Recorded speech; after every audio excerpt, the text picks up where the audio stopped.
नरेंद्र मोदी को दोबारा 2024 में सत्ता से आने से अगर रोकना है तो आइडियोलॉजी की बुनियाद पर पॉलिटिकल मुकाबला होना चाहिए।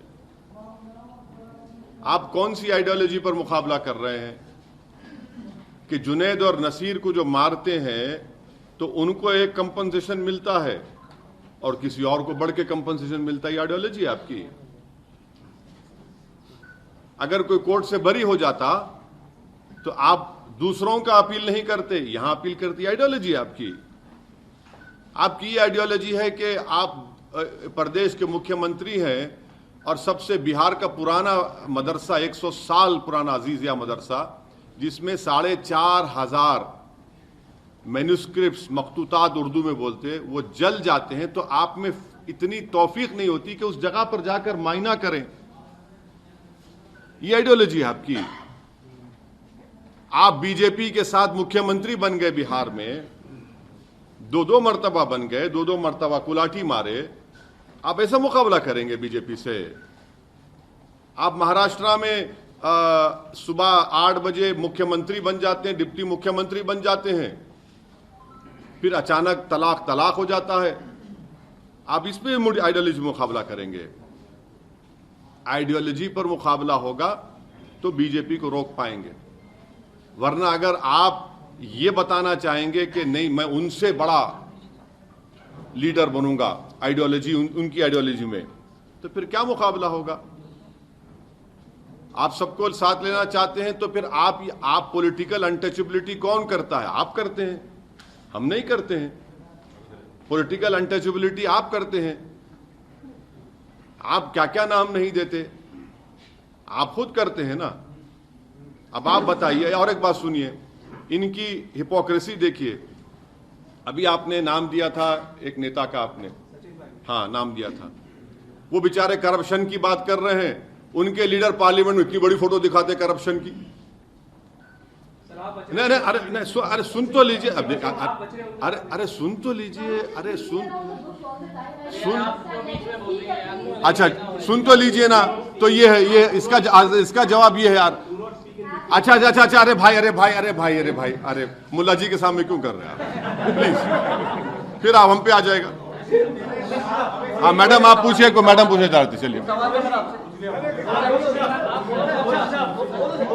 गया, बोल दिया, हो गया खत्म, तो रोक दिया।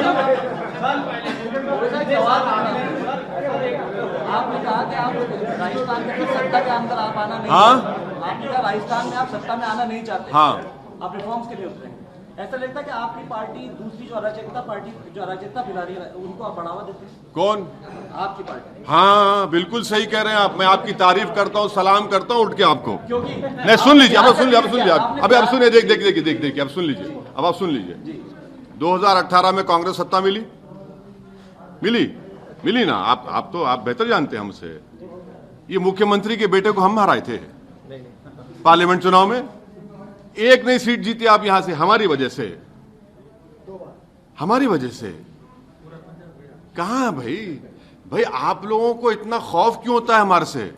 मैं आपसे नहीं, जो बोलते हैं आपको नहीं, आपको नहीं है, इसलिए आप आपने बिहार का जिक्र किया, जहां सुन लीजिए। 5 एमएलए थे, 4 एमएलए तेजस्वी यादव को मिल गए, तो कहीं ना कहीं आप हिला ही रहे ना। देख लिए, अब आप देखते जाइए। आप फुल टॉस दे रहे हैं मुझे, फुल टॉस दे रहे हैं। अब हमारे 4 भाग गए, 4 दलाल निकले, भाग गए ना। जमीर फरोश थे, सीमांचल की जनता को धोखा दिया। महाराष्ट्र में उद्धव ठाकरे और कांग्रेस के एमएलए ये जो भी भाग गए, तो इन सब ने क्या कहा? लोकतंत्र का टेररिज्म हो रहा है और मेरे 4 को तुम खरीद लिए। वो क्या था? गांधीवाद था वो, है? यही तो हम बोल रहे हैं। अरे सुनिए, यही तो हम कह रहे हैं। ये आपकी मुनाफिकत है। हमसे मुनाफिकत करेंगे, वहां बोलेंगे पॉलिटिकल टेररिज्म, यहां बोलेंगे नहीं बीजेपी को रोकना था। अरे यार, तुम करोगे तो अच्छा, और मैं चुनाव लड़ूंगा तो बुरा हो जाता हूं। जो 4 भागे ना, आप देखना उनकी जमानत जब्त करवाएंगे। हम गए थे अभी सीमांचल को हम गए थे। नदी में आधा घंटा चले हम, तो दूसरे दिन वो जो मुख्यमंत्री लालू का बेटा है उसको असेंबली में खड़े होकर बोलना पड़ा कि हम 200 करोड़ दे रहे हैं ब्रिज के लिए। ओवैसी आधा घंटा चला तो तुमको 200 करोड़ देना पड़ा। चुनाव आते आते हम बहुत चलेंगे सीमांचल में, बताएंगे उन लोगों को। आप रुक जाइए। हाँ हाँ बोलिए। हाँ आप संविधान की बात करते हैं और दूसरी तरफ आप सिर्फ मुसलमान की बात करते हैं, हिंदुस्तानी की बात नहीं करते। तो भारत में माइनॉरिटीज एक वर्ड है जो आर्टिकल 29 और 30 में फंडामेंटल राइट के तौर पर इस्तेमाल किया गया है और जिसको केंद्र सरकार ने माना है कि माइनॉरिटीज में मुसलमान भी है।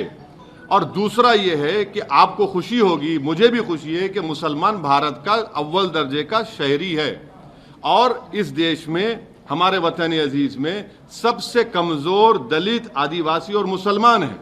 इस देश को अगर चाइना से मुकाबला करना है, सुपर पावर बनना है, तो जब तक आप 14% मुसलमान को उठाएंगे नहीं, अगर आप उसको मार्जिनलाइज करते रहेंगे, दबाते रहेंगे, उसके बच्चों को पढ़ाई नहीं पढ़ाएंगे, जेलों में डालेंगे झूठे इल्जामात में, एनकाउंटर करते रहेंगे, तो भारत ताकतवर कैसे बनेगा?